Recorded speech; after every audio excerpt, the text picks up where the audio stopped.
Bonjour à tous, j'espère que tout le monde va bien.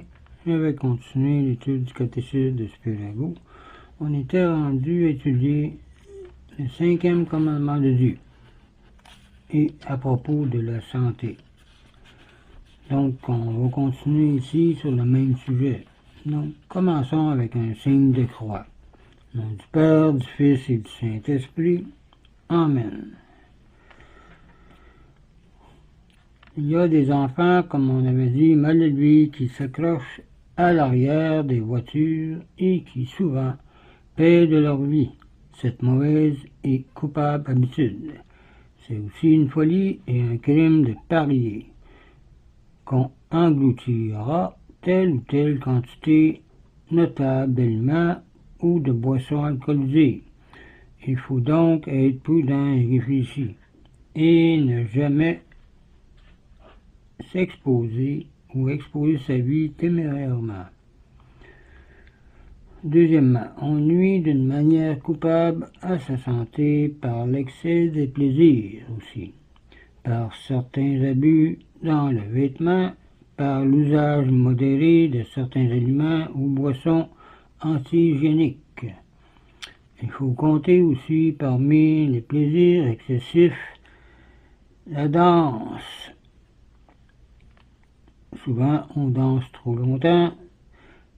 Les jeux de casino prolongés, surtout pendant la nuit, l'usage modéré du tabac, de la boisson en grande quantité et l'intempérance ont fait mourir beaucoup de personnes. The Ecclésiastique 37, verset 34. Les modes coupables dans les vêtements, tels est par exemple celle du corset. Ce serment insensé de la taille empêche le développement et le fonctionnement du corps de la bonne façon et provoque des désordres organiques très graves qui ont souvent amené une mort subite, disaient les curés Nip et Dr Virchow.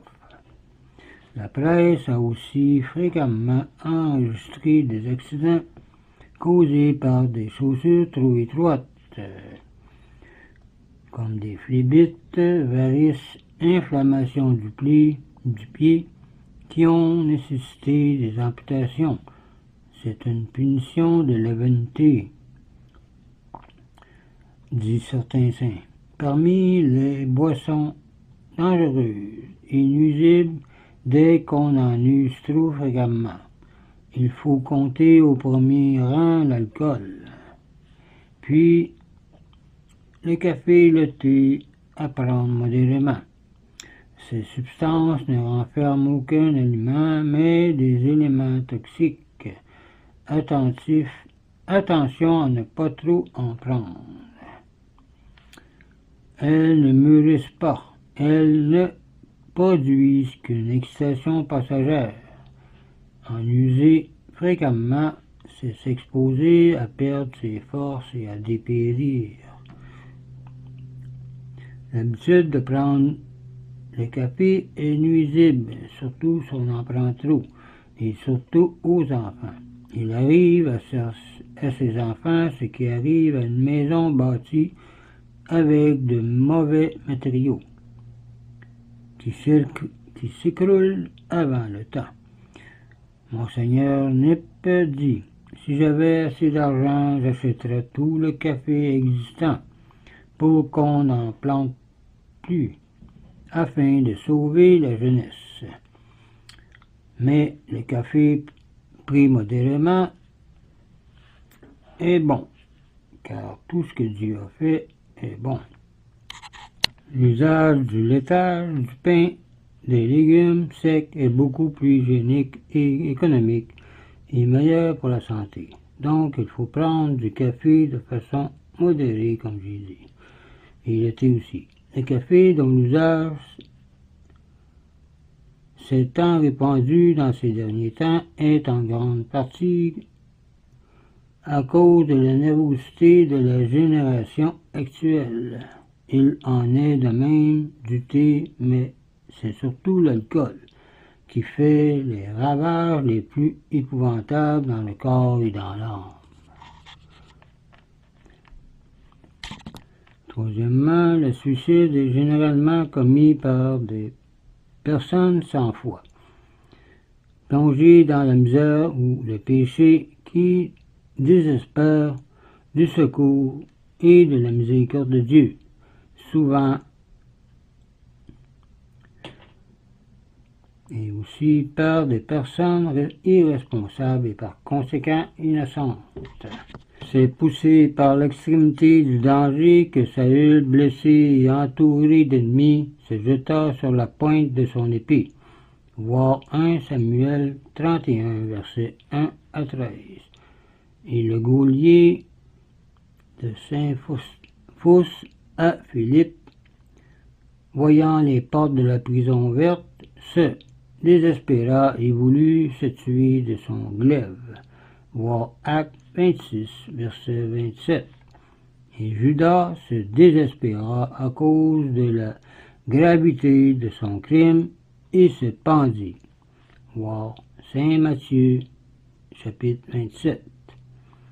La presse ne rapporte que trop souvent les suicides de gens qui ont perdu leur fortune dans quelques tripotes, comme celui de Maneco, qui ont été déçus dans un amour coupable, ou qui ont commis des fautes pour lesquelles ils craignent des sévères châtiments. À notre époque, des malheureux se suicident pour des bagatelles. Il est vrai que beaucoup de suicides sont provoqués par l'aliénation mentale ou par des maladies nerveuses ou psychiatriques qui enlèvent la responsabilité. Il faut donc se garder de juger témérairement les 13 victimes du suicide. Toutefois, la cause principale et la plus fréquente de ces crimes, c'est le manque de religion, l'absence de foi en la vie future, en un Dieu qui aide le malheureux et pardonne aux pécheurs repentants. L'augmentation du nombre des suicides est proportionnelle à la diminution des convictions religieuses. C'est un fait d'expérience. Les anciens déjà regardaient ce crime comme déshonorant. On coupait aux suicidés la main avec laquelle ils s'étaient tués, et on l'enterrait séparément, disait saint Isidore. L'Église même refuse aux suicidés la sépulture ecclésiastique, excepté à ceux qui étaient atteints dans leur faculté mentale, mais ceux-là même sont ensevelis le moins solennellement possible, afin de donner l'exemple de ne pas se suicider. Ce refus n'est pas une affirmation de damnation, il est uniquement l'expression de l'honneur contre cet acte et un moyen pour en détourner les autres. L'homme et la femme ne sont pas le propriétaire de son corps, mais seulement l'usufruitier de sa vie. Dieu seul est le maître, il la donne et la prend quand il veut. Le suicide est donc un attentat imprudent au droit de Dieu, un mépris de Dieu par le refus dédaigneux du plus précieux des dons. De ces dons, le suicide est une rapine contre le genre humain tout entier, auquel le criminel devrait d'abord rendre tout ce qu'il en a reçu, disait Monseigneur Gaume. Il est aussi une injustice contre la famille que l'on précipite dans le déshonneur et souvent dans la misère, une cruauté inouïe contre soi-même et un horrible scandale. Donc, on va arrêter ici pour le moment et la prochaine fois, on continuera à parler du suicide. Donc, je vous laisse là-dessus, je vous dis au revoir et union prière.